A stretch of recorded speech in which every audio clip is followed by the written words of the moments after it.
Bonsoir à tous, très cher Philippe Péninck. Ce soir, nous consacrerons ce dernier épisode, le numéro 5, à la finalisation du travail de déconstruction de la secte soraélienne. C'est un réel plaisir que de savoir le travail achevé, bien fait, et que je n'aurai plus à m'adresser à vous. Comment ne pas être satisfait et ravi de ce grand nettoyage, semblable en tout point à une opération de dératisation d'une cave ou d'un grenier, à ce grand rangement printanier qui me permet enfin de me défaire définitivement de gros boulets, à l'image du gourou ou avant lui celle du nabo scatophile. Mon travail ne pourra qu'y gagner en efficacité, sérieux, rigueur et légitimité. Je tiens avant toute chose à remercier toute l'équipe qui m'a aidé à réaliser cette soraloscopie, graphistes, archivistes, correcteurs, menteurs, ils se reconnaîtront. Merci à eux, eux qui ont su mener un travail précieux d'une grande qualité, obstiné et méticuleux, sans lequel rien n'aurait été possible. J'imagine le gourou Soraël en train d'écouter actuellement cette vidéo, sachant parfaitement où je veux en venir, il le sait. Des gouttelettes de sueur perlant sur son front, les mains tremblotantes. Il tente très maladroitement d'échapper à la terreur en s'envoyant un cacheton de B8. Le subutex, assimilé au stupéfiant, ne pouvant légalement être obtenu que sur ordonnance sécurisée avec le nom du pharmacien habilité à le délivrer, c'est une molécule extrêmement dangereuse qui crée une dépendance aussi violente que celle de l'héroïne. Il faut le comprendre, il faut le savoir. Il est vendu par boîte de 7 pour une semaine, 7 comprimés 7 jours, avec ordonnance non renouvelable au prix d'à peu près 18 €. Mais un véritable marché noir existe depuis toujours et même florissant, proposant les comprimés entre 10 et 15 € pièce. Il s'agit donc d'un véritable trafic de stupéfiants. Ces détails, je vous les donne pour servir, pour expliquer la gravité de son addiction. Ce n'est pas anodin, ce n'est pas du Doliprane. Dansons, mon cher Philippe, dansons. Bref, je me réjouis donc de me débarrasser de ces malades mentaux qui se prennent pour des génies. On n'a que faire des délires scato d'un écrivain hystérique qui ose donner des leçons aux musulmans, des leçons d'islam aux musulmans, alors que son cerveau dérangé ne fait qu'exprimer un désordre mental scato-incestueux persistant depuis l'âge de 15 ans. Chez Frédéric Tadei, la semaine dernière, sur Europe 1, Marc-Édouard Nab a beau essayer de faire passer ses gribouillis de caca pour des délires adolescents, il fait comme si nous avions nous-mêmes oublié les déclarations de son ex-ami intime, Stéphane Zagdanski, à propos du désir pathologique qui le taraude de faire pénétrer un étron congelé dans le fondement d'une jolie dame. Excusez cette image, mais c'est comme ça, c'est ainsi. Quant au gourou, je ne peux qu'être ravi de m'être débarrassé d'un pareil psychopathe qui ne rougit pas en confessant que son expérience charnelle la plus jouissive fut réalisée avec un chiot. Il est également agréable de m'être débarrassé de ces antisémites maladifs. Toute personne qui contredirait sa sainteté, le gourou, est traitée systématiquement de juif. On se demande dès lors quel est le rapport intellectuel entre ces deux situations. Les choses seront désormais dites et exprimées plus simplement, plus clairement et plus justement. Il y a une différence abyssale entre le juif et le sioniste, entre le juif et le sabbataïste, autrement dit entre le juif classique que nous croisons dans la rue, le voisin, le collègue de travail de tous les jours, et le juif messianiste talmudique, va-t-en-guerre, quasiment toujours maçonnisé. Faut pas confondre. Rappelons encore une fois, au risque de me répéter, que je ne fais que répondre aux insultes et agressions de ces timbrés, n'est-ce pas, Marc-Édouard Nab, qui nous avait traités de malades mentaux à propos du 11 septembre, tout en exigeant de moi que je lui restitue un tableau offert en guise de cadeau plusieurs années auparavant. Pathétique. N'est-ce pas également le gourou qui a commencé à nous insulter publiquement sur Internet en postant des messages orduriers à 4 h du mat, sans se soucier des conséquences d'un tel acte, son cerveau étant encore embrumé et sous l'emprise des stupéfiants. En avant comme avant, et commençons donc ce webisode par un bref retour en arrière, c'est-à-dire au webisode numéro 4. Un ami m'a envoyé une vidéo du professeur Choran dans laquelle ce dernier explique son passage de Troufion au service militaire. J'en ai parlé dans le webisode 4 du professeur Choran. Je déconseille vivement à tout le monde de la voir. Elle s'affiche à l'écran sans le son car elle est d'une vulgarité repoussante inimaginable. Ce dégénéré explique que lorsqu'il avait 20 ans, afin d'avoir un peu d'argent et avoir l'accès à l'alcool du mess des officiers, il acceptait d'avoir des rapports sexuels avec son adjudant-chef. Une espèce de catin, de gigolo pathétique qui, de surcroît, osent s'en vanter à un âge où d'autres apprennent l'art d'être grand-père. On comprend mieux pourquoi le gourou gigolo tient ce dégénéré en haute estime jusqu'à revendiquer son héritage intellectuel. On comprend également pourquoi le nabos scatophile agit de la même façon et s'engage dans le même sillage. Et quand on regarde Droit de réponse encore dans les années 70 avec Choron, etc., il y avait encore des hommes à la télé dans les années 70. Je suis le patron de Harakiri. Et c'est Harakiri qui a passé les premiers dessins de Naples. Je signais pas encore Jésus. Ces deux guignols sont les deux faces de la même fausse pièce. Pile je me perds, face je m'égare. Bon débarras. Je voulais également, cher Philippe Péninck, faire le point sur la démocratie facebookienne. D'aucuns, naïfs ou imbéciles, peut-être les deux à la fois, croient que Facebook est une plateforme de débat, de discussion démocratique et autres modernités creuses. Ce n'est absolument pas le cas, loin s'en faut. Facebook est une immense machine à fliquer et espionner les gens, point. C'est également une gigantesque machine de propagande, de publicité aussi, hein, c'est clairement aussi un de ses objectifs. Mais c'est une gigantesque machine de propagande infestée de trolls et autres salariés professionnels d'entreprises qui influencent les discussions, comme j'ai déjà eu à l'expliquer à plusieurs reprises, hein, que ce soit sur des forums, Facebook, etc., Twitter. Un peu comme le courrier des le courrier des lecteurs posté par le gourou à sa gloire sur le site Égalité Réconciliation. Hein. Donc, l'utilisation de ces réseaux sociaux est pour notre part strictement limitée à la diffusion de nos travaux ainsi qu'au partage du savoir lorsque l'on recherche certains documents par exemple. Facebook n'est certainement pas le lieu indiqué pour discuter ou débattre, d'autant que l'on ne sait pas du tout qui se cache derrière l'écran. Nous pouvons ainsi remarquer que les trolls ont investi ce réseau social en s'affublant de pseudonymes maghrébins dans le seul but de faire accroire aux naïfs que Soraël n'a pas été lâché par les musulmans. Je crois qu'il est essentiel de comprendre que non seulement il sera lâché, lui et ses ouailles, par les musulmans, mais également par les catholiques et toute personne de bonne foi, après avoir constaté les comportements hallucinants, malsains et vulgaires décrits lors de cette série, en même temps que le manque de rigueur intellectuelle et la versatilité déconcertante du gourou. J'ai d'ailleurs reçu une photo extrêmement claire et explicite sur le sort réservé à la secte. Elle s'affiche actuellement à l'écran. Gageons qu'il y en aura d'autres, de plus en plus de personnes quittant cette entreprise malsaine qu'est Égalité et Réconciliation. Il faut savoir également que le site Égalité et Réconciliation est passé en 6 mois de la 180e place à la 370e, perdant ainsi la moitié de ses visiteurs. Oui, cher Philippe, c'est bien le début de la fin de votre pouliche sénile, et croyez-moi, je m'en occupe, vous pouvez me faire confiance. Il est vrai que cette série de vidéos peut déstabiliser beaucoup de gens, et je le comprends. Néanmoins, la vérité doit être dite crûment et sans artifice, car elle seule triomphera, s'imposera. Ce qui est curieux et dommageable, c'est le comportement puéril et immature de certains adeptes qui semblent perdre tout repère dès lors qu'une créature comme votre homoncule est remise en cause avec des arguments à l'appui. C'est une des caractéristiques générales des foules qui ont besoin de leaders et de figures à même de les représenter, une sorte de guide pour ainsi dire. C'est d'autant vrai lorsqu'il est question d'une personne comme Soraël, promue par le système lui-même au rôle d'icône médiatique, voyant en lui le parfait épouvantail, à la fois insignifiant et anodin, capable de faire illusion. Sur ce point, 2 remarques peuvent être faites. Premièrement, la situation de la dissidence, de ce que j'en ai vu moi-même, est bien plus grave et médiocre que vous ne le pensez. Ouh là là, les zigotos, j'en ai vu. Malheureusement, on se contente de ce que l'on a. Secondo, on apprend de cette expérience que si un haut personnage comme René Guénon était présent parmi nous aujourd'hui, il n'aurait paradoxalement pas de partisans ni de militants actifs. Il pourrait juste réunir un cercle d'initiés, de lettrés de haut niveau, dont le savoir n'atteindra jamais les masses populaires, car ces dernières sont plus attirées par la vulgarité et la médiocrité d'un quelconque gourou, bonteur médiatique.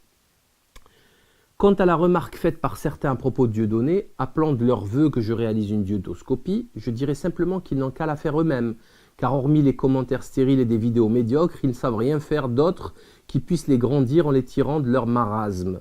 D'autant que Dieudonné ne m'a jamais fait aucun mal, bien au contraire, il a toujours été présent et disponible lorsque j'ai eu besoin d'une salle pour des conférences à Paris.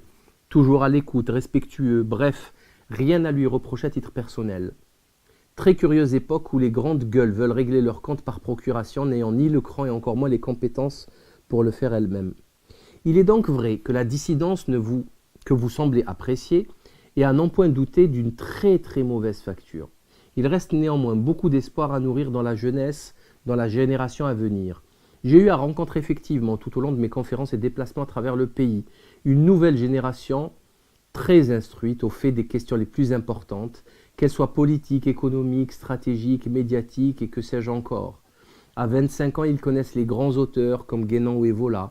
Je vous laisse donc imaginer le niveau de ces jeunes gens dans 10 ou 15 ans. Avec eux, les politiques n'auront qu'à bien se tenir. On n'arnaque pas ce genre de personnage avec des promesses à 2 francs. C'est normal, puisque cette génération n'a pas perdu son temps en boîte de nuit ou sur le pavé à draguer les filles par milliers. C'est un réel espoir pour nous tous, d'autant que leur pensée se structure dans une doctrine réelle qui leur évitera de basculer dans le vide de la modernité. Car, faut-il le rappeler, hormis la dissidence spectacle de Soraël ou du Front National par exemple, la maçonnerie criminelle, cette dangereuse association de malfaiteurs, travaille dans un cadre extrêmement structuré, avec une doctrine et une constitution respectée au pied de la lettre. Il n'y a pas de... on ne s'amuse pas dans ce genre d'association comme la franc-maçonnerie. Au sein de cette entreprise de destruction massive, il n'y a pas de place aux punks et autres imbéciles incapables de se réveiller à 8 h du mat. D'ailleurs, franchement, peut-on gérer une entreprise, éduquer ses enfants et avoir une vraie vie de famille lorsque l'on se réveille à 15 h et que l'on passe ses nuits à poster des messages orduriers sur Facebook? Quant à moi, cher Philippe, j'en profite ici pour annoncer que je me retire de cette dissidence de pacotille. De toute façon, j'ai absolument tout dit dans mes plus de 700 vidéos qui ont traité des sujets les plus importants, expliquant le paradigme moderne avec précision et exactitude. N'ai-je pas eu raison, hélas, des années à l'avance sur les prévisions catastrophiques annoncées? Il suffit de lire mes livres ou de voir mes vidéos pour s'en rendre compte. D'ailleurs, proposant un défi aux journaleux Willy Le Devin et Dominique Albertini de Libération, donc salarié de Rothschild, ou à David Doucet, proche de Nab et journaleux au Zinrock, donc salarié de Mathieu Pigasse, autre bankster de chez Lazare, ce Doucet ne ratant aucune des actus du scatophile. Je leur propose tout simplement, lisez la faillite du monde moderne, prenez des notes et venez nous contredire factuellement sur le terrain du réel. Faites des dossiers de 30 pages dans vos torchons si vous le désirez.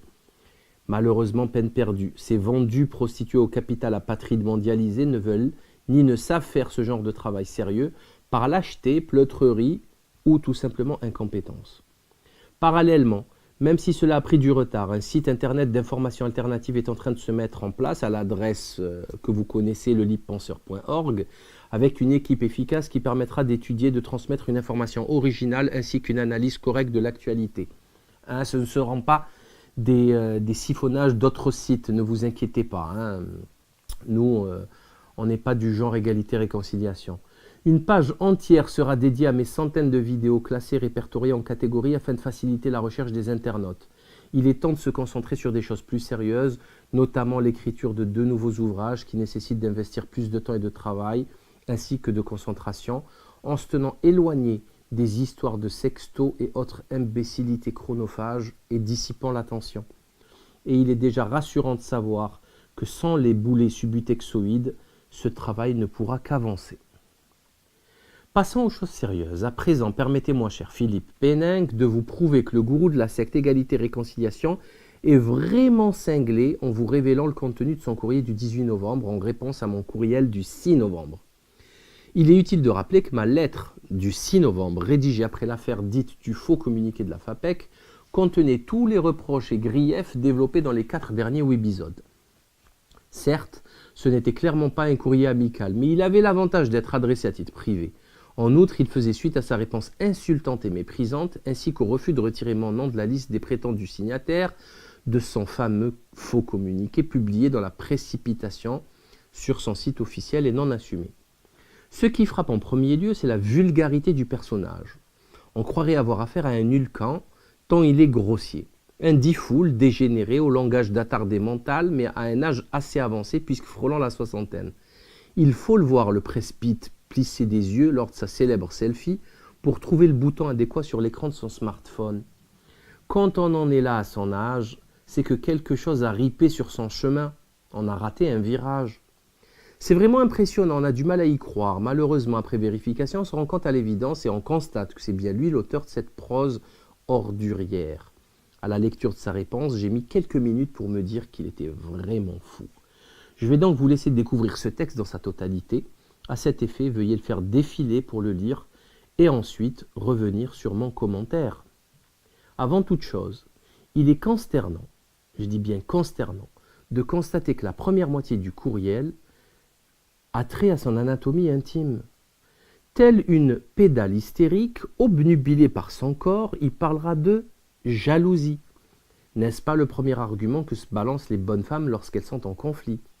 Le monde entier serait si jaloux de son corps et de son fric. Magnéto Poupetto. Faire un peu de buzz pour faire du bise. Quel imbécile faut-il être pour avoir une pensée aussi étriquée? Pourtant, les reproches contenus dans mon courriel étaient simples, il suffisait d'y répondre. Il s'agissait premièrement de retirer mon nom de la liste des prétendus signataires de son faux communiqué, secondo de cesser de boycotter des écrivains et de siphonner les sites internet tout en faisant croire qu'ils jouent le jeu de l'union. C'est hypocrite. Tertio, arrêter de plagier ses prédécesseurs en omettant systématiquement de citer ses sources, voire en s'attribuant implicitement et sournoisement la paternité de ce qu'il publiait, etc., etc. C'était pourtant simple. Mais c'était sans compter sur ce débile mental qui ramène tout à son sexe. C'est dire son état d'esprit, que l'on s'explique mieux à partir du moment où l'on sait l'impact exercé par les molécules illicites dont il fait régulièrement usage. Il est du reste très important de mettre le doigt sur l'omniprésence pathologique du sexe dans le cerveau de la plupart des occidentaux modernes. Que ce soit Soraël ou le Nabo, ils ne pensent qu'à ça, ces deux zigotos. Ceux qui sont versés un tant soit peu dans l'eschatologie universelle savent parfaitement que l'omniprésence du sexe dans les préoccupations journalières est un signe pathognomonique indiquant l'approche fatale de la fin du film. Ceci est un fait avéré, cher Philippe. Votre haridelle sénile est d'autant ridicule qu'elle sait très bien que l'homme véritable est celui qui contrôle son énergie sexuelle et non l'inverse. Il l'a dit lui-même sur le plateau télé de Mireille Dumas il y a près de 25 ans. Malheureusement, ce dégénéré n'a absolument rien compris à la tradition et a décidé de se soumettre à ses plus vils instincts. Quant aux insultes concernant le surpoids, croit-il vraiment que cela puisse atteindre un gars comme moi? Ce qui serait intéressant, c'est qu'il traita de la même manière un Dieudonné qui a lui aussi quelques kilos en trop, un Gila Tatzmon ou un Piero San Giorgio. Vous n'avez qu'à bien vous tenir, les amis. À la première embrouille, vous y aurez droit. Il est vrai que sur le plan intellectuel, cela représente un argument de poids, un argument destructeur. Ouh là là, j'en suis déstabilisé, que vais-je devenir? Pour le reste, il inverse tout et fait croire qu'il reste maître de ses initiatives, alors que c'est moi-même qui ai décidé de lui interdire de vendre mes livres, puisque je lui ai annoncé dans ma lettre du 6 novembre, alors que c'est moi-même qui lui ai demandé de ne plus parler de moi sous aucun prétexte, même par allusion, puisque je lui ai annoncé dans cette même lettre du 6 novembre, que c'est encore moi-même qui l'ai traité de boulet dont on doit se débarrasser toujours dans cette même lettre de 3 pages datant du 6 novembre, lettre qu'il a évité de publier malgré mon autorisation. De nombreux mensonges truffent sa réponse du 18 novembre et comble de chutzpah, il n'éprouvera aucune gêne à retourner complètement les faits. Dans ce courriel, il dira qu'il ne drague jamais les femmes, alors que de nombreux témoignages attestent du contraire. Le dernier en date, étant celui de Marc Georges dans son interview chez Meta TV.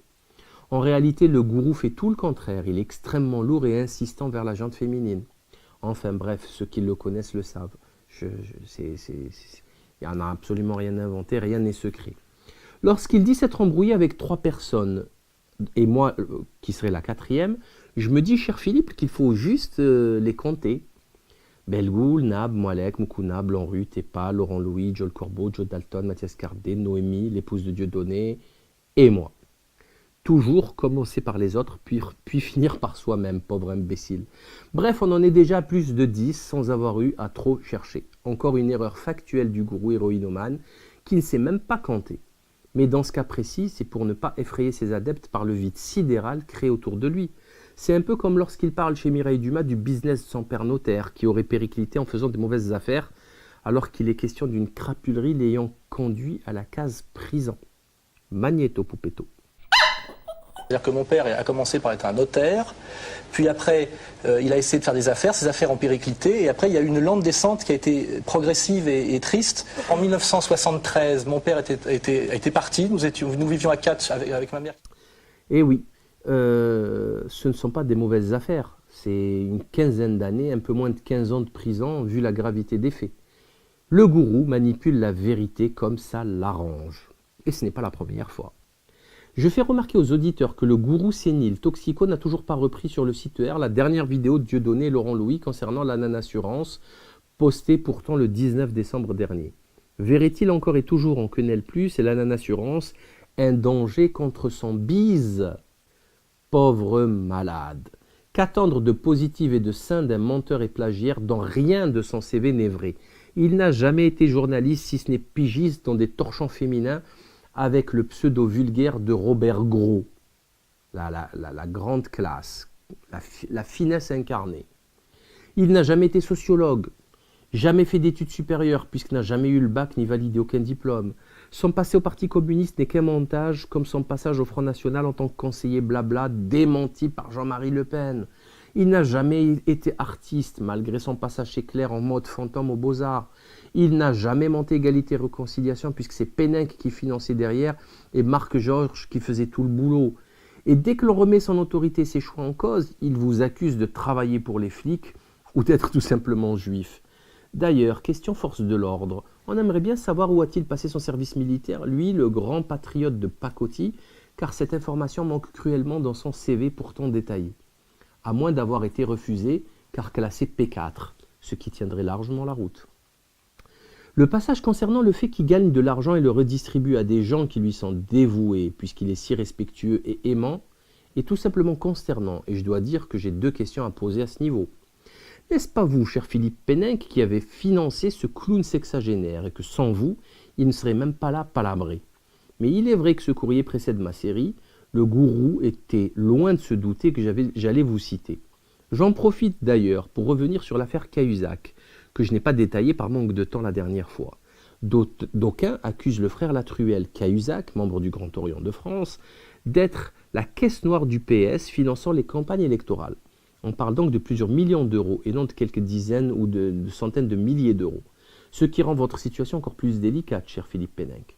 Seconde question. Si votre protégé est si humain et respectueux, j'aimerais qu'il me cite un seul, je dis bien un seul de ses amis.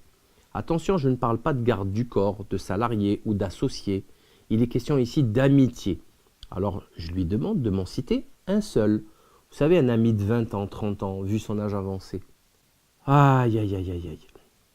Cher Philippe, est-ce qu'au moins il connaît ce concept? Vous savez, l'ami qui est prêt à aller au charbon pour vous, à vous prêter une somme d'argent importante, même s'il en a besoin, à venir vous dépanner à 4 heures du mat sur l'autoroute. Il est vraiment triste, vraiment, de faire ce constat. Mais c'est ainsi. Le gourou est incapable d'amitié. Il ne sait même pas ce que c'est. Le sentiment d'amitié et l'émotion qu'elle procure à ces moments-là. Bref. Quant à l'affirmation qui consiste à dire que je vais mettre toute mon énergie à le détruire est d'une grande stupidité. C'est bien lui-même qui met toute son énergie à s'auto-détruire, à se suicider avec ses comportements puérils, imbéciles, aidés en cela par ses cachetons de Subutex et autres substances illicites. Je n'ai absolument besoin de rien faire, il suffit de le laisser. Et observer cela de loin, de très loin, pour ne pas salir. Comme un grand, sans l'aide de quiconque, il s'emploie à confectionner son nœud coulant, celui-là même qu'il passera autour de son cou le moment venu. Comme je l'ai déjà dit, le site ER est déjà passé de la 180e à la 370e place et ce n'est que le début. Maintenant, il est vrai que ce courrier ne peut pas ne pas avoir de conséquences. Je parle du courrier du gourou. Il ne peut pas ne pas avoir de conséquences physiques, d'autant que l'envie me prend soudain de me mettre à la boxe. J'ai envie de prendre des cours. Donc je prends à témoin la France entière, ou du moins celle qui m'écoute, et je m'adresse à votre pouliche, cher Philippe. Lorsque je tapoterai son épaule en exigeant de lui qu'il répéta exactement ce qu'il a écrit dans son courriel, j'espère qu'il ne va pas s'effondrer en larmes comme une pauvre gamine et me faire une autre scénette à la Mokuna. Le gourou Soraël est connu pour son courage légendaire dont il a d'ailleurs fait preuve lors de différents événements, comme l'agression des antifas lors de la campagne électorale antisioniste ou l'agression de la librairie à laquelle d'aucuns disent qu'il s'est enfui. Bref, ce sera un grand moment. Je l'avertis, 30 gardes du corps ne suffiront pas à le protéger. Maintenant, il va falloir assumer et il aura à expérimenter le douloureux et effrayant passage du virtuel au réel. Le Subutex non plus ne lui sera d'aucun secours. Peut-être la cocaïne. Oui. Lorsque l'on termine la lecture d'un tel courriel, on est en droit de se poser des questions sur la santé mentale d'un tel cinglé. On est en droit de se demander qui dirige le Rafio Égalité-Réconciliation et quelle est sa destination exacte. Nous avons tous vu les dizaines de réponses d'une grossièreté affligeante postées par le gourou sur sa page Facebook. Franchement, je le croyais plus fin, plus intelligent, mais il a osé des trucs, mais c'est hallucinant. Malheureusement, cette grossièreté déteint sur les adeptes de la secte, et j'ai eu à m'y confronter dernièrement. Il faut savoir que la section EER marseillaise s'est très vite rapprochée de moi dès sa création en vain afin de s'entraider. L'ancien d'ailleurs responsable de la section était quelqu'un de très compétent, très sympathique et d'une grande qualité humaine. J'ai eu donc à les connaître très vite et à fréquenter certains militants locaux lors des conférences que nous organisions ou que même organisées.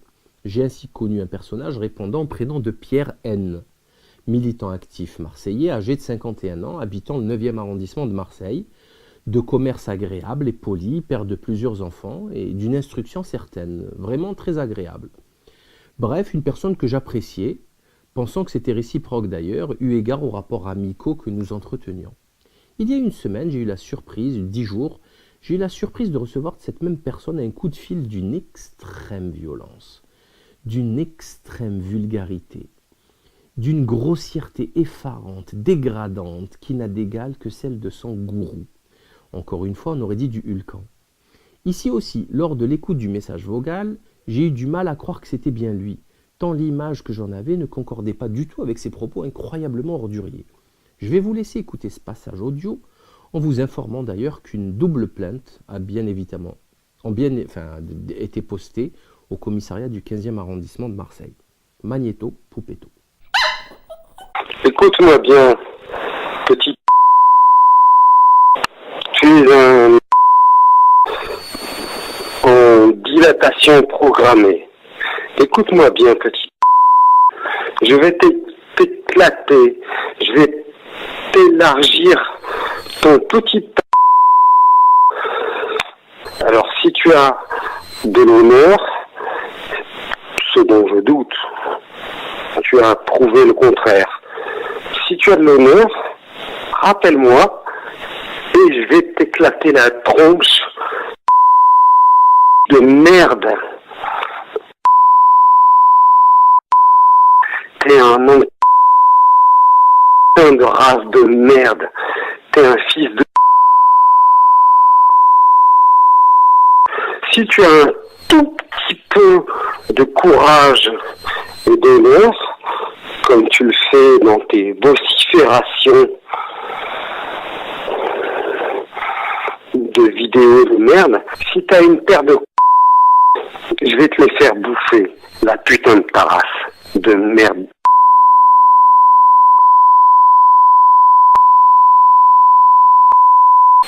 Suivant. J'espère juste qu'il aura le courage d'assumer ses propos devant le juge avec autant d'entrain et d'assurance. On va voir.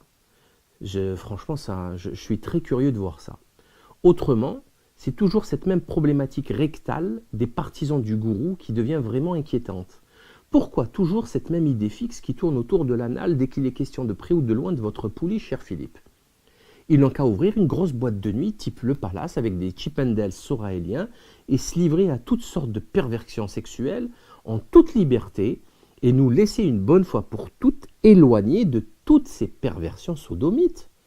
Décidément, qu'il s'agisse du bonteur ou du nabo, on observe qu'ils sont intimement attachés à ces considérations bassement triviales et obscènes. Qu'y a-t-il de caché derrière tout cela, allez savoir. Bon, on parle donc d'insultes à caractère racial, de menaces physiques, d'autant plus ridicules qu'elles proviennent d'un quinquagénaire qui dépasse difficilement le 1m60, un nain de jardin. Enfin, c'est pathétique, ils sont complètement timbrés. Blague à part, il est vraiment choquant et consternant d'observer le changement violent de certains dès que l'on s'attaque à leur idole divinisée. Il aurait pu être aussi virulent tout en tenant des propos moins grossiers. Malheureusement, l'industrie soraélienne ne produit que ce type de racailles schizophrènes et bien hypocrites dans leur peau. C'est à ces moments précis que l'on comprend qu'égalité et réconciliation est vraiment une secte, car plus rien n'est rationnel. Tout s'écroule malgré un travail important qui a été fait dans le sens antiprogressiste et moderniste, dans le but justement de contrer la vulgarité de notre époque et de s'en prémunir.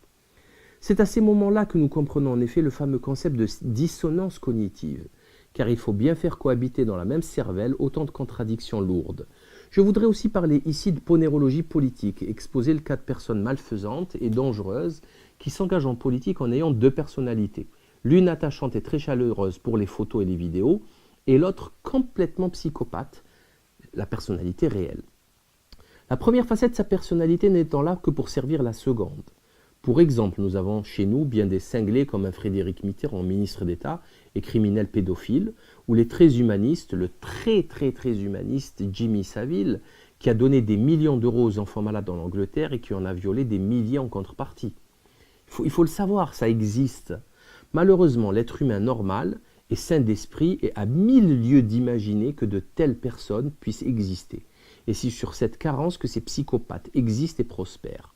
Pire encore, des personnalités très intelligentes, instruites et au caractère trempé peuvent elles aussi tomber dans le piège de ces sociopathes. Si vous êtes catholique ou musulman pratiquant et que vous vous retrouvez à faire des conférences avec des acteurs porno, des occultistes ou je ne sais quel autre dégénéré, dites-vous que ce n'est ni normal ni acceptable.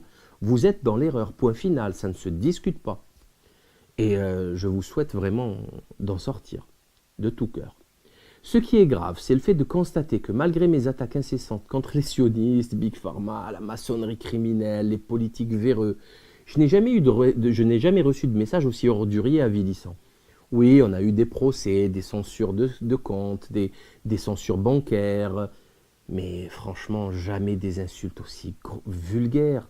Tout ceci est d'autant plus pathétique que ces pitres ne sont capables que de s'attaquer à des gars comme moi. Jamais ils n'auront le courage de passer un tel coup de fil à Botul ou je ne sais quel autre politique véreux ou pédophile qui sévit quotidiennement. Il va sans dire que ce message vocal aura des suites que ce dégénéré ne saurait assumer, n'est-ce pas Pierre? Car on ne joue pas aux voyous sans en avoir l'envergure. Il aurait dû comprendre pour finir que je ne m'occupe guère des troufiants, ni même de son gourou marionnette. Lorsque je dois abattre une cible, je m'attaque généralement aux patrons, aux marionnettistes. N'est-ce pas, cher Philippe Péninck? Quant à votre projet, mon cher Philippe, celui de fédérer politiquement autour de votre danseuse, je crois bien qu'il tombe à l'eau. C'est terminé le bonneteau. On ne peut plaider une chose et son inverse sans passer pour un imbécile. Le boycott dernier du clip de BDH, par le site Égalité Réconciliation, démontre que tout ceci n'est qu'une mascarade. Alors que ce clip ne fait que dénoncer la démocratie élective foireuse en appelant à l'abstention, en brûlant la carte de vote. Le clip de Zirko. C'est bien ce que je croyais être utile, ainsi que le gourou d'ailleurs, jusqu'au changement de plan de dernière minute. Hein. C'est ce qu'on disait tous. Hein. Et là, boum, il a changé d'avis. J'en profite pour appeler nos auditeurs à aller s'inscrire sur les listes afin de mieux détruire la carte électorale qu'ils vont recevoir. La filmer d'ailleurs, prenez des photos, déchirez-la, brûlez-la, faites-vous plaisir et envoyez-nous vos photos. Et on augmentera ainsi le nombre d'abstentionnistes. Parce qu'il faut s'inscrire et puis ne pas aller voter. Parce que les non-inscrits, ils ne sont même pas comptabilisés. Et l'abstentionnisme, vous le savez tous, c'est la phobie, l'extrême phobie de nos dirigeants véreux et de nos acteurs médiatiques, nos journaleux. À vous de jouer. Passons maintenant aux choses sérieuses, aux feux d'artifice au bouquet final, car tout ceci n'était que prémisse de ce qui va suivre. Magnéto Poupetto.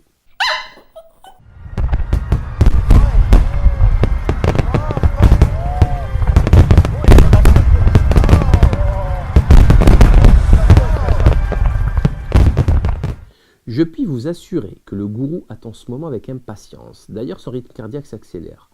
On observe une vasodilatation, des tremblements, des sueurs froides, il a une boule au ventre, il doit maintenant passer à la caisse, payer les factures de ses errances lamentables. Pour ce faire, nous allons nous livrer à un jeu, une chasse au trésor, dont le but est de découvrir les indices qui nous mèneront tout droit vers le trésor ultime. La chasse s'effectuera à Paris, dans différents quartiers, à différentes époques. La carte au trésor sera parsemée d'indices qui aideront les chasseurs dans leur quête. La carte s'affiche à l'écran, comme vous pouvez le constater, et les indices également. Le gagnant de cette chasse au trésor recevra un colis de 6 livres des éditions Fiat Lux. Je saisis cette occasion pour demander à la personne qui a réussi à relever le plus d'erreurs dans l'article du très médiocre journaleux de la Provence de me contacter afin de recevoir les livres promis et de justement honorer cette promesse. Il en sera de même pour la personne qui découvrira le trésor pas si caché du gourou Toxico. Pas si caché du gourou Toxico. En filigrane, vous aurez tous compris que le gourou est homosexuel. Il est plus exactement bisexuel, mais il a eu un début de carrière parisienne gay, totalement assumé, et qui a laissé des traces puisque certaines personnes témoignent de ce passé sulfureux. La présence d'Hector Obalk sur le plateau de Frédéric Tadei l'année dernière lors du passage de Marc-Édouard Nab n'est pas due à ses connaissances pointues en histoire de l'art, loin de là. C'est juste un message subliminal pour initier, puisqu'il a partagé sa vie 5 longues années. Je parle du gourou avec Obalk, et je doute fort que c'était pour jouer au domino tous les soirs. Ce n'est pas un hasard si l'homoncule Toxico fut un adepte régulier de la célèbre boîte gay, le Palace, tout en habitant d'ailleurs dans le Marais, quartier de la communauté arc-en-ciel par excellence. D'aucuns me diront oui, mais ça on le savait déjà. Sauf que le secret caché derrière ce trésor est d'une extrême violence et saleté. Décidément, ce Kali Yuga nous réservera toujours des surprises. En fait, c'est une histoire que l'on a envie d'enfouir au fin fond de la faille océanique la plus profonde. Croyez-moi, c'est très sale. À vous de jouer les amis. On va se donner quelques semaines pour ce faire. Donc, il y a un beau cadeau de 6 livres à gagner. Avant de finir, je voulais aussi revenir sur cette histoire de réconciliation nationale, car effectivement, nous en avons besoin. Nous avons besoin d'informer les gens sur le plan global de déstabilisation de la société civile française en créant une guerre civile entre les musulmans et le reste du peuple, et ceci va en s'accélérant, étant donné la promotion effarante que l'on fait à Éric Zemmour et toutes ces histoires bidons de faux islamistes qui rentrent dans des commissariats en tentant de tuer des flics, qui écrasent des gens en criant Allahu Akbar, ou je ne sais quoi d'autre, ou à Sydney, un gars qui prendrait en otage des gens alors que c'est un sorcier, un occultiste, violeur multirécidiviste, enfin bon bref. Nous apprenons également que tel fou furieux n'a jamais crié Allahu Akbar, etc. Enfin bon bref, il y a une très grosse manipulation médiatique. Nous observons donc que la promotion d'un Éric Zemmour qui est un menteur, hein, c'est tout simplement un menteur, c'est une crapule de menteur. Les chiffres qu'il donne et des informations qu'il donne sont tout simplement fausses. D'ailleurs, la loi interdit la diffusion de fausses nouvelles. C'est la loi qui l'interdit, ce n'est pas une question de liberté d'expression, c'est une question d'interdiction. Vous n'avez pas le droit de planter et de tromper les gens. Bref, nous observons vraiment que le système, la maçonnerie criminelle, essaye de créer le désordre et c'est très inquiétant. Il faut informer les gens. Je rappelle également que des gens comme Zemmour ont été promus par le gourou, hein, par Égalité et Réconciliation. Je rappelle également que le gourou a promu aussi des gars comme Pierre Jovanovic, qui vient de déclarer dans un tweet officiel sur son compte que les islamistes ont pris le pouvoir en France. Enfin, c'est complètement délirant. C'est complètement fou de dire une telle connerie. Moi, je lui demande que de citer un seul islamiste au gouvernement ou à la tête des médias. Un seul, pas 20, un seul. Et dans une place, bien sûr, de pouvoir, hein, pas un pigiste ou une femme de ménage, non, ou un gardien de sécurité, non, un gars de pouvoir. Donc bon, Pierre Jovanovic n'est qu'un islamophobe, un menteur, et voilà, c'est tout. Il n'est rien d'autre que cela. Donc effectivement, il faut continuer à faire ce travail qui résume en fait le courrier d'Albert Pike à Giuseppe Mazzini du 15 août 1871, dont je parle depuis maintenant des années, et qui se concrétise sous nos yeux. La seule chance d'en sortir, c'est, vous l'aurez compris, d'informer les gens pour pas qu'ils tombent dans ce vraiment, vraiment vulgaire et grossier panneau. Voilà. Comme le disait un Allemand sur un plateau télé, s'il y a bien un peuple qui souffre de massacres depuis maintenant 2 siècles, c'est un peuple, je ne sais pas si on peut appeler ça, mais c'est les peuples musulmans qui n'arrêtent pas de se faire bombarder à coups de B-52, de phosphore blanc, c'est des massacres, c'est des génocides, hein, que ce soit l'Irak, l'Afghanistan, c'est monstrueux ce qui se passe, la Libye dernièrement, etc. Donc, et pas l'inverse, on ne va pas essayer de faire croire l'inverse, mais bon. Donc au peuple d'Occident et surtout de France, en ce qui nous intéresse, de se réveiller, de ne pas tomber dans ce panneau et continuons à les informer et à essayer d'éviter ce piège grossier. Veuillez accepter, très cher Philippe Péninck, l'expression de mon mépris le plus profond, en vous souhaitant de payer au prix fort vos nombreuses trahisons et entourloupes dignes des plus vils francs-maçons qui ont détruit la France. J'en profite aussi pour vous demander d'où vient tout cet argent distribué aux gourous, car à ce que l'on sache, vous n'êtes pas non plus millionnaire. C'est une question comme ça au passage. Le travail était terminé avec la satisfaction de la mission accomplie dans les règles de l'art. Il ne me reste plus qu'à souhaiter à nos amis chrétiens une belle fête de la Nativité, aussi spirituelle que familiale. Marseille, 24 décembre 2014.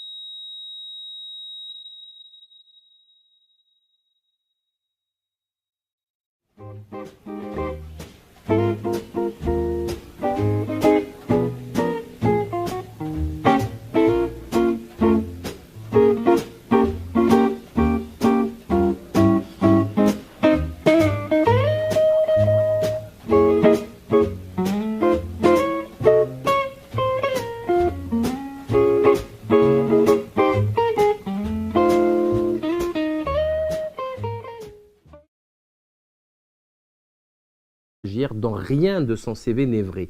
Il n'a jamais été journaliste, si ce n'est pigiste dans des torchons féminins avec le pseudo vulgaire de Robert Gros. La grande classe, la finesse incarnée. Il n'a jamais été sociologue, jamais fait d'études supérieures puisqu'il n'a jamais eu le bac ni validé aucun diplôme. Son passé au Parti communiste n'est qu'un montage, comme son passage au Front National en tant que conseiller blabla démenti par Jean-Marie Le Pen. Il n'a jamais été artiste, malgré son passage éclair en mode fantôme aux Beaux-Arts. Il n'a jamais monté Égalité et Réconciliation, puisque c'est Péninck qui finançait derrière et Marc Georges qui faisait tout le boulot. Et dès que l'on remet son autorité et ses choix en cause, il vous accuse de travailler pour les flics ou d'être tout simplement juif. D'ailleurs, question force de l'ordre, on aimerait bien savoir où a-t-il passé son service militaire, lui, le grand patriote de pacotille, car cette information manque cruellement dans son CV pourtant détaillé. À moins d'avoir été refusé, car classé P4, ce qui tiendrait largement la route. Le passage concernant le fait qu'il gagne de l'argent et le redistribue à des gens qui lui sont dévoués, puisqu'il est si respectueux et aimant, est tout simplement consternant, et je dois dire que j'ai 2 questions à poser à ce niveau. N'est-ce pas vous, cher Philippe Péninck, qui avez financé ce clown sexagénaire, et que sans vous, il ne serait même pas là palabré? Mais il est vrai que ce courrier précède ma série. Le gourou était loin de se douter que j'allais vous citer. J'en profite d'ailleurs pour revenir sur l'affaire Cahuzac, que je n'ai pas détaillée par manque de temps la dernière fois. D'aucuns accusent le frère Latruelle Cahuzac, membre du Grand Orient de France, d'être la caisse noire du PS finançant les campagnes électorales. On parle donc de plusieurs millions d'euros et non de quelques dizaines ou de centaines de milliers d'euros. Ce qui rend votre situation encore plus délicate, cher Philippe Péninck. Seconde question. Si votre protégé est si humain et respectueux, j'aimerais qu'il me cite un seul, je dis bien un seul de ses amis. Attention, je ne parle pas de garde du corps, de salariés ou d'associés. Il est question ici d'amitié. Alors, je lui demande de m'en citer un seul. Vous savez, un ami de 20 ans, 30 ans, vu son âge avancé. Aïe, aïe, aïe, aïe, aïe. Cher Philippe, est-ce qu'au moins il connaît ce concept? Vous savez, l'ami qui est prêt à aller au charbon pour vous, à vous prêter une somme d'argent importante, même s'il en a besoin, à venir vous dépanner à 4 heures du mat sur l'autoroute. Il est vraiment triste, vraiment, de faire ce constat, mais c'est ainsi. Le gourou est incapable d'amitié, il ne sait même pas ce que c'est. le sentiment d'amitié et l'émotion qu'elle procure à ces moments-là. Bref. Quant à l'affirmation qui consiste à dire que je vais mettre toute mon énergie à le détruire est d'une grande stupidité. C'est bien lui-même qui met toute son énergie à s'auto-détruire, à se suicider avec ses comportements puérils, imbéciles, aidés en cela par ses cachetons de Subutex et autres substances illicites. Je n'ai absolument besoin de rien faire, il suffit de le laisser.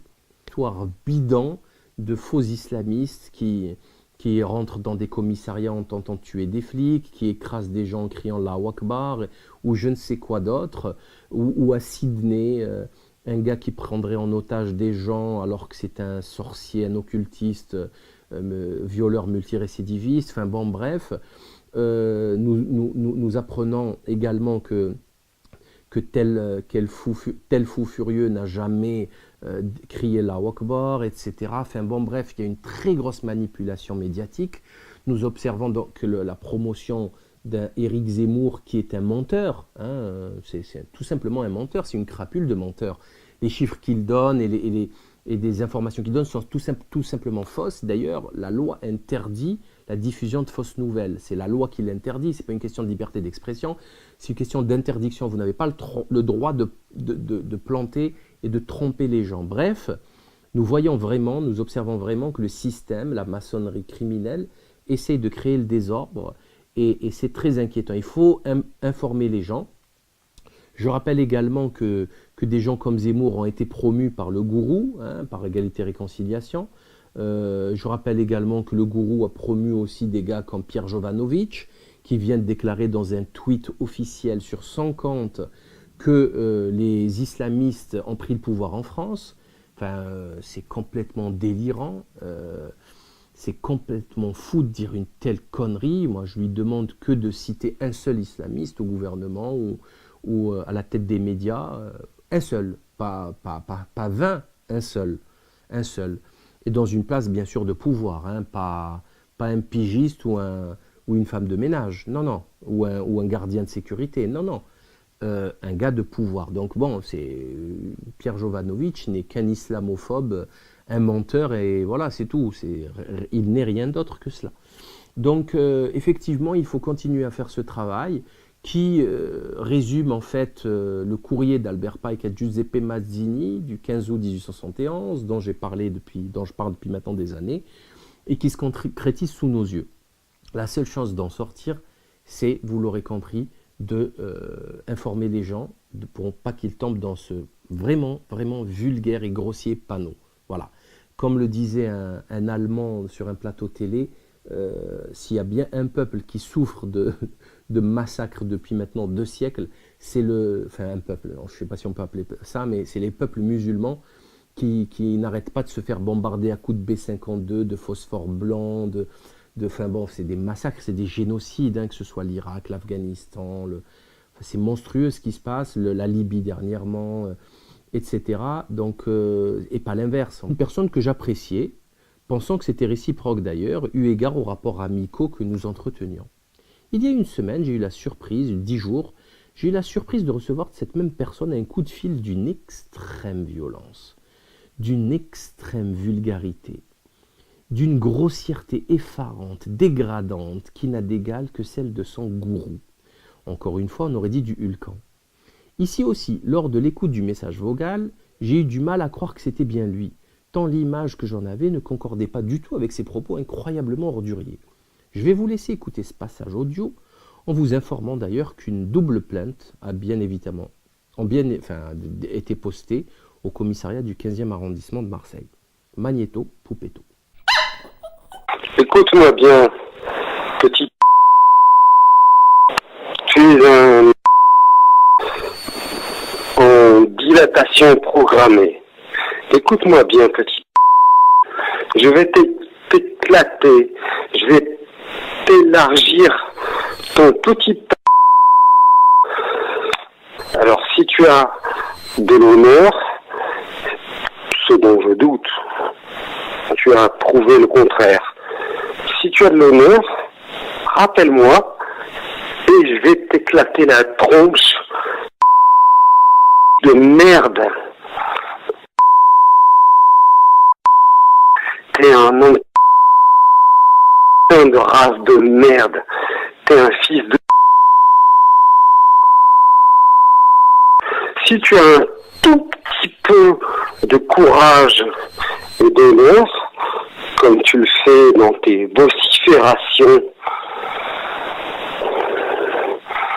de vidéos de merde, si t'as une paire de... Je vais te les faire bouffer, la putain de ta race de merde.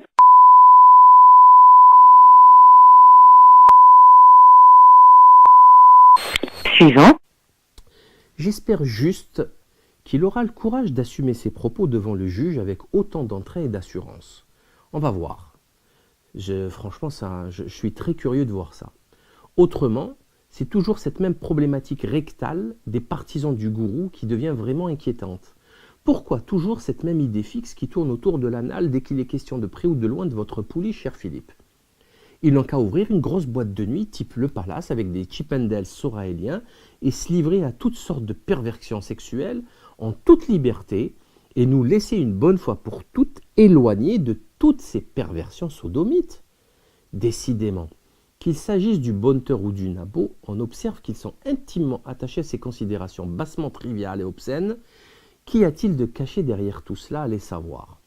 Lorsque l'on recherche certains documents par exemple, Facebook n'est certainement pas le lieu indiqué pour discuter ou débattre, d'autant que l'on ne sait pas du tout qui se cache derrière l'écran. Nous pouvons ainsi remarquer que les trolls ont investi ce réseau social en s'affublant de pseudonymes maghrébins, dans le seul but de faire accroire aux naïfs que Soraël n'a pas été lâché par les musulmans. Je crois qu'il est essentiel de comprendre que non seulement il sera lâché, lui et ses ouailles, par les musulmans, mais également par les catholiques et toute personne de bonne foi, après avoir constaté les comportements hallucinants, malsains et vulgaires décrits lors de cette série, en même temps que le manque de rigueur intellectuelle et la versatilité déconcertante du gourou. J'ai d'ailleurs reçu une photo extrêmement claire et explicite sur le sort réservé à la secte. Elle s'affiche actuellement à l'écran. Gageons qu'il y en aura d'autres. De plus en plus de personnes quittant cette entreprise malsaine qu'est Égalité et Réconciliation. Il faut savoir également que le site Égalité et Réconciliation est passé en 6 mois de la 180e place à la 370e, perdant ainsi la moitié de ses visiteurs. Oui, cher Philippe, c'est bien le début de la fin de votre pouliche sénile, et croyez-moi, je m'en occupe, vous pouvez me faire confiance. Il est vrai que cette série de vidéos peut déstabiliser beaucoup de gens, et je le comprends. Néanmoins, la vérité doit être dite crûment et sans artifice, car elle seule triomphera, s'imposera. Ce qui est curieux et dommageable, c'est le comportement puéril et immature de certains adeptes qui semblent perdre tout repère dès lors qu'une créature comme votre homoncule est remise en cause avec des arguments à l'appui. C'est une des caractéristiques générales des foules qui ont besoin de leaders et de figures à même de les représenter, une sorte de guide pour ainsi dire. C'est d'autant vrai lorsqu'il est question d'une personne comme Soraël, promue par le système lui-même au rôle d'icône médiatique, voyant en lui le parfait épouvantail, à la fois insignifiant et anodin, capable de faire illusion. Sur ce point, 2 remarques peuvent être faites. Premièrement, la situation de la dissidence, de ce que j'en ai vu moi-même, est bien plus grave et médiocre que vous ne le pensez. Ouh là là, les zigotos, j'en ai vu. Malheureusement, on se contente de ce que l'on a. Secondo, on apprend de cette expérience que si un haut personnage comme René Guénon était présent parmi nous aujourd'hui, il n'aurait paradoxalement pas de partisans ni de militants actifs. Il pourrait juste réunir un cercle d'initiés, de lettrés de haut niveau, dont le savoir n'atteindra jamais les masses populaires, car ces dernières sont plus attirées par la vulgarité et la médiocrité d'un quelconque gourou, bonteur médiatique. Quant à la remarque faite par certains à propos de Dieudonné, appelant de leur vœu que je réalise une diodoscopie, je dirais simplement qu'ils n'ont qu'à la faire eux-mêmes, car hormis les commentaires stériles et des vidéos médiocres, ils ne savent rien faire d'autre qui puisse les grandir en les tirant de leur marasme. D'autant que Dieudonné ne m'a jamais fait aucun mal, bien au contraire, il a toujours été présent et disponible de ce qui va suivre. Magnéto Poupetto.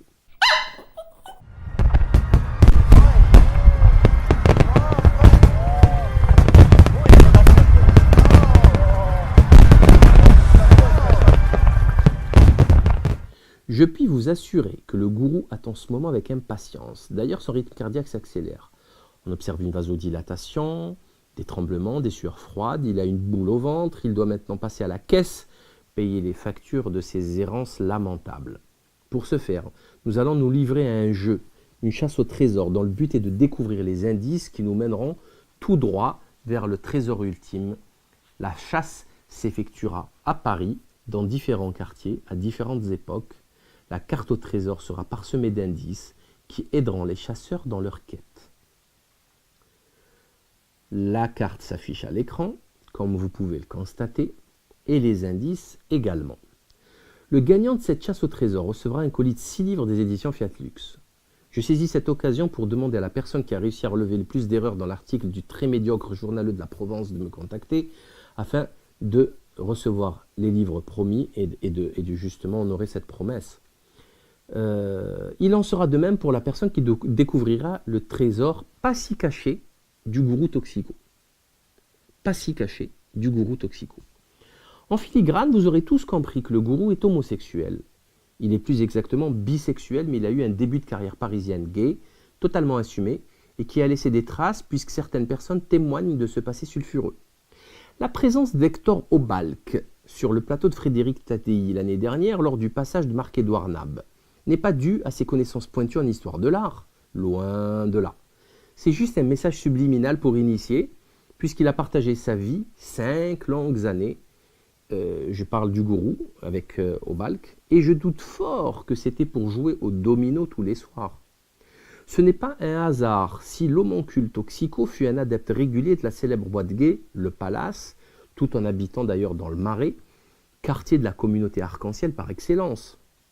D'aucuns me diront oui, mais ça on le savait déjà. Sauf que le secret caché derrière ce trésor est d'une extrême violence et saleté. Décidément, ce Kali Yuga nous réservera toujours des surprises. En fait, c'est une histoire que l'on a envie d'enfouir au fin fond de la faille océanique la plus profonde. Croyez-moi, c'est très sale. À vous de jouer les amis. On va se donner quelques semaines pour ce faire. Donc, il y a un beau cadeau de 6 livres à gagner. Avant de finir, je voulais aussi revenir sur, d'autant que Dieudonné ne m'a jamais fait aucun mal, bien au contraire, il a toujours été présent et disponible lorsque j'ai eu besoin d'une salle pour des conférences à Paris. Toujours à l'écoute, respectueux, bref, rien à lui reprocher à titre personnel.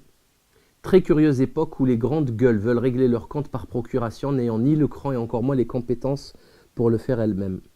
Il est donc vrai que la dissidence que vous semblez apprécier est à n'en point douter d'une très très mauvaise facture. Il reste néanmoins beaucoup d'espoir à nourrir dans la jeunesse, dans la génération à venir. J'ai eu à rencontrer effectivement tout au long de mes conférences et déplacements à travers le pays une nouvelle génération très instruite au fait des questions les plus importantes, qu'elles soient politiques, économiques, stratégiques, médiatiques et que sais-je encore. À 25 ans, ils connaissent les grands auteurs comme Guénon ou Evola. Je vous laisse donc imaginer le niveau de ces jeunes gens dans 10 ou 15 ans. Avec eux, les politiques n'auront qu'à bien se tenir. On n'arnaque pas ce genre de personnage avec des promesses à 2 francs. C'est normal, puisque cette génération n'a pas perdu son temps en boîte de nuit ou sur le pavé à draguer les filles par milliers. C'est un réel espoir pour nous tous, d'autant que leur pensée se structure dans une doctrine réelle qui leur évitera de basculer dans le vide de la modernité. Car, faut-il le rappeler, hormis la dissidence spectacle de Soraël ou du Front National par exemple, la maçonnerie criminelle, cette dangereuse association de malfaiteurs, travaille dans un cadre extrêmement structuré, avec une doctrine et une constitution respectée au pied de la lettre. On ne s'amuse pas dans ce genre d'association comme la franc-maçonnerie. Au sein de cette entreprise de destruction massive, il n'y a pas de place aux punks et autres imbéciles incapables de se réveiller à 8 h du mat. D'ailleurs, franchement, peut-on gérer une entreprise, éduquer ses enfants et avoir une vraie vie de famille lorsque l'on se réveille à 15 h et que l'on passe ses nuits à poster des messages orduriers sur Facebook? Quant à moi, cher Philippe, j'en profite ici pour annoncer que je me retire de cette dissidence de pacotille. De toute façon, j'ai absolument tout dit dans mes plus de 700 vidéos qui ont traité des sujets les plus importants, expliquant le paradigme moderne avec précision et exactitude.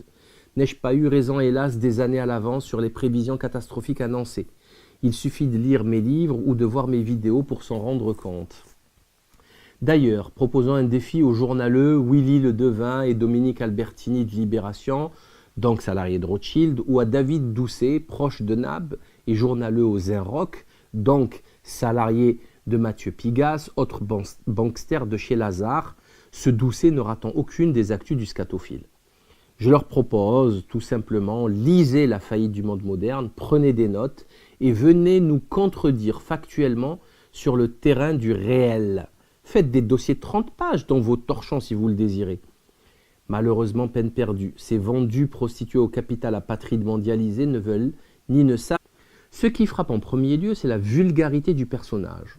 On croirait avoir affaire à un Hulcan, tant il est grossier. Un difool dégénéré au langage d'attardé mental, mais à un âge assez avancé puisque frôlant la soixantaine. Il faut le voir, le presbyte, plisser des yeux lors de sa célèbre selfie pour trouver le bouton adéquat sur l'écran de son smartphone. Quand on en est là à son âge, c'est que quelque chose a ripé sur son chemin. On a raté un virage. C'est vraiment impressionnant, on a du mal à y croire. Malheureusement, après vérification, on se rend compte à l'évidence et on constate que c'est bien lui l'auteur de cette prose ordurière. À la lecture de sa réponse, j'ai mis quelques minutes pour me dire qu'il était vraiment fou.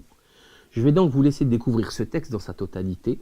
À cet effet, veuillez le faire défiler pour le lire et ensuite revenir sur mon commentaire. Avant toute chose, il est consternant, je dis bien consternant, de constater que la première moitié du courriel a trait à son anatomie intime. Telle une pédale hystérique, obnubilée par son corps, il parlera de jalousie.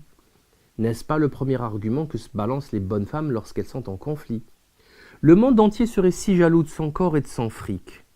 Magnéto Poupetto. Faire un peu de buzz pour faire du bise. Quel imbécile faut-il être pour avoir une pensée aussi étriquée? Pourtant, les reproches contenus dans mon courriel étaient simples, il suffisait d'y répondre. Il s'agissait premièrement de retirer mon nom de la liste des prétendus signataires de son faux communiqué, secondo de cesser de boycotter des écrivains, des siphonner et de siphonner les sites internet tout en faisant croire qu'ils jouent le jeu de l'union. C'est hypocrite. Tertio, arrêter de plagier ses prédécesseurs en omettant systématiquement de citer ses sources, voire en s'attribuant implicitement et sournoisement la paternité de ce qu'il publiait, etc., etc. C'était pourtant simple. Mais c'était sans compter sur ce débile mental qui ramène tout à son sexe. C'est dire son état d'esprit, que l'on s'explique mieux à partir du moment où l'on sait l'impact exercé par les molécules illicites dont il fait régulièrement usage.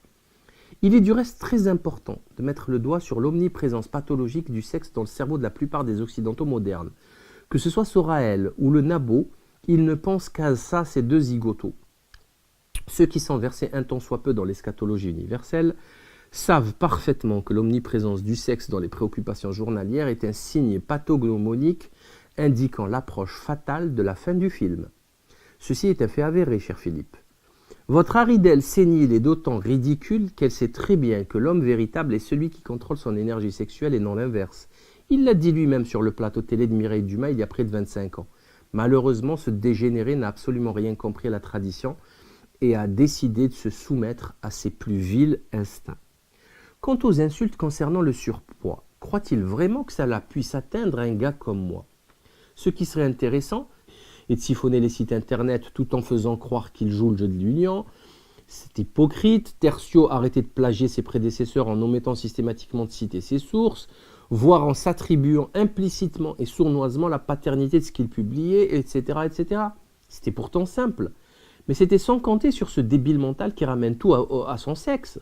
C'est dire son état d'esprit, que l'on s'explique mieux à partir du moment où l'on sait l'impact exercé par les molécules illicites dont il fait régulièrement usage. Il est du reste très important de mettre le doigt sur l'omniprésence pathologique du sexe dans le cerveau de la plupart des occidentaux modernes. Que ce soit Soraël ou le Nabo, ils ne pensent qu'à ça, ces deux zigotos. Ceux qui sont versés un tant soit peu dans l'eschatologie universelle savent parfaitement que l'omniprésence du sexe dans les préoccupations journalières est un signe pathognomonique indiquant l'approche fatale de la fin du film. Ceci est un fait avéré, cher Philippe. Votre Haridelle sénile est d'autant ridicule qu'elle sait très bien que l'homme véritable est celui qui contrôle son énergie sexuelle et non l'inverse. Il l'a dit lui-même sur le plateau télé de Mireille Dumas il y a près de 25 ans. Malheureusement, ce dégénéré n'a absolument rien compris à la tradition et a décidé de se soumettre à ses plus vils instincts. Quant aux insultes concernant le surpoids, croit-il vraiment que cela puisse atteindre un gars comme moi? Ce qui serait intéressant, c'est qu'il traita de la même manière un Dieudonné qui a lui aussi quelques kilos en trop, un Gila Tatsmon ou un Piero San Giorgio. Vous n'avez qu'à bien vous tenir, les amis. À la première embrouille, vous y aurez droit. Il est vrai que sur le plan intellectuel, cela représente un argument de poids, un argument destructeur. Ouh là là, j'en suis déstabilisé, que vais-je devenir? Pour le reste, il inverse tout et fait croire qu'il reste maître de ses initiatives, alors que c'est moi-même qui ai décidé de lui interdire de vendre mes livres, puisque je lui ai annoncé dans ma lettre du 6 novembre, alors que c'est moi-même qui lui ai demandé de ne plus parler de moi sous aucun prétexte, même par allusion, puisque je lui ai annoncé dans cette même lettre du 6 novembre, que c'est encore moi-même qui l'ai traité de boulet, dont on doit se débarrasser toujours dans cette même lettre de 3 pages datant du 6 novembre, lettre qu'il a évité de publier malgré mon autorisation. De nombreux mensonges truffent sa réponse du 18 novembre et comble de chutzpah, il n'éprouvera aucune gêne à retourner complètement les faits. Dans ce courriel, il dira qu'il ne drague jamais les femmes, alors que de nombreux témoignages attestent du contraire. Le dernier en date étant celui de Marc Georges dans son interview chez Meta TV. En réalité, le gourou fait tout le contraire. Il est extrêmement lourd et insistant vers la gente féminine. Enfin bref, ceux qui le connaissent le savent. Il n'y en a absolument rien inventé, rien n'est secret. Lorsqu'il dit s'être embrouillé avec 3 personnes, et moi, qui serait la 4e, je me dis, cher Philippe, efficacité, sérieux, rigueur et légitimité. Je tiens avant toute chose à remercier toute l'équipe qui m'a aidé à réaliser cette suraloscopie, graphistes, archivistes, correcteurs, menteurs, ils se reconnaîtront. Merci à eux, eux qui ont su mener un travail précieux d'une grande qualité, obstiné et méticuleux, sans lequel rien n'aurait été possible. J'imagine le gourou Soraël en train d'écouter actuellement cette vidéo, sachant parfaitement où je veux en venir, il le sait. Des gouttelettes de sueur perlant sur son front, les mains tremblotantes. Il tente très maladroitement d'échapper à la terreur en s'envoyant un cacheton de B8. Le Subutex, assimilé aux stupéfiants, ne pouvant légalement être obtenu que sur ordonnance sécurisée avec le nom du pharmacien habilité à le délivrer, c'est une molécule extrêmement dangereuse qui crée une dépendance aussi violente que celle de l'héroïne. Il faut le comprendre, il faut le savoir. Il est vendu par boîte de 7 pour une semaine, 7 comprimés 7 jours, avec ordonnance non renouvelable au prix d'à peu près 18 €. Mais un véritable marché noir existe depuis toujours et même florissant, proposant les comprimés entre 10 et 15 € pièce. Il s'agit donc d'un véritable trafic de stupéfiants et détails. Je vous les donne pour expliquer la gravité de son addiction. Ce n'est pas anodin, c'est pas du Doliprane. Dansons, mon cher Philippe, dansons. Bref, je me réjouis donc de me débarrasser de ces malades mentaux qui se prennent pour des génies. On n'a que faire des délires scato d'un écrivain hystérique qui ose donner des leçons aux musulmans, des leçons d'islam aux musulmans, alors que son cerveau dérangé ne fait qu'exprimer un désordre mental scato-incestueux persistant depuis l'âge de 15 ans. Chez Frédéric Tadei, la semaine dernière, sur Europe 1, Marc-Édouard Nab a beau essayer de faire passer ses gribouillis de caca pour des délires adolescents, il fait comme si nous avions nous-mêmes oublié les déclarations de son ex-ami intime, Stéphane Zagdanski, à propos du désir pathologique qui le taraude de faire pénétrer un étron congelé dans le fondement d'une jolie dame. Excusez cette image, mais c'est comme ça, c'est ainsi. Quant au gourou, je ne peux qu'être ravi de m'être débarrassé d'un pareil psychopathe qui ne rougit pas en confessant que son expérience charnelle la plus jouissive fut réalisée avec un chiot. Il est également agréable de m'être débarrassé de ces antisémites maladifs. Toute personne qui contredirait sa sainteté, le gourou, est traitée systématiquement de juif. On se demande dès lors quel est le rapport intellectuel entre ces deux situations. Les choses seront désormais dites et exprimées plus simplement, plus clairement et plus justement. Il y a une différence abyssale entre le juif et le sioniste, entre le juif et le sabbataïste, autrement dit entre le juif classique que nous croisons dans la rue, le voisin, le collègue de travail de tous les jours, et le juif messianiste talmudique, va-t-en-guerre. Je l'avertis, 30 gardes du corps ne suffiront pas à le protéger. Maintenant, il va falloir assumer, et il aura à expérimenter le douloureux et effrayant passage du virtuel au réel. Le Subutex non plus ne lui sera d'aucun secours. Peut-être la cocaïne. Oui. Lorsque l'on termine la lecture d'un tel courriel, on est en droit de se poser des questions sur la santé mentale d'un tel cinglé. on est en droit de se demander qui dirige le ratio égalité-réconciliation et quelle est sa destination exacte. Nous avons tous vu les dizaines de réponses d'une grossièreté affligeante postées par le gourou sur sa page Facebook. Franchement, je le croyais plus fin, plus intelligent, mais il a osé des trucs, mais c'est hallucinant. Malheureusement, cette grossièreté déteint sur les adeptes de la secte, et j'ai eu à m'y confronter dernièrement. Il faut savoir que la section EER marseillaise s'est très vite rapprochée de moi dès sa création en vain afin de s'entraider. L'ancien d'ailleurs responsable de la section était quelqu'un de très compétent, très sympathique et d'une grande qualité humaine. J'ai eu donc à les connaître très vite et à fréquenter certains militants locaux lors des conférences que nous organisions ou que même organisées. J'ai ainsi connu un personnage répondant au prénom de Pierre N., militant actif marseillais, âgé de 51 ans, habitant le 9e arrondissement de Marseille, de commerce agréable et poli, père de plusieurs enfants et d'une instruction certaine, vraiment très agréable. Bref, une personne que j'appréciais, pensant que c'était réciproque d'ailleurs, eu égard aux rapports amicaux que nous entretenions. Il y a une semaine, 10 jours, j'ai eu la surprise de recevoir de cette même personne un coup de fil d'une extrême violence, d'une extrême vulgarité, d'une grossièreté effarante, dégradante, qui n'a d'égal que celle de son gourou. Encore une fois, on aurait dit du Hulkan. Ici aussi, lors de l'écoute du message vocal, j'ai eu du mal à croire que c'était bien lui, tant l'image que j'en avais ne concordait pas du tout avec ses propos incroyablement orduriers. Je vais vous laisser écouter ce passage audio, en vous informant d'ailleurs qu'une double plainte a été postée au commissariat du 15e arrondissement de Marseille. Magnéto Poupetto. Écoute-moi bien, petit. Tu es en dilatation programmée. Écoute-moi bien, petit. Je vais t'éclater. Je vais t'élargir ton petit. Alors, si tu as de l'honneur, ce dont je doute, tu as prouvé le contraire. Si tu as de l'honneur, rappelle-moi et je vais t'éclater la tronche de merde.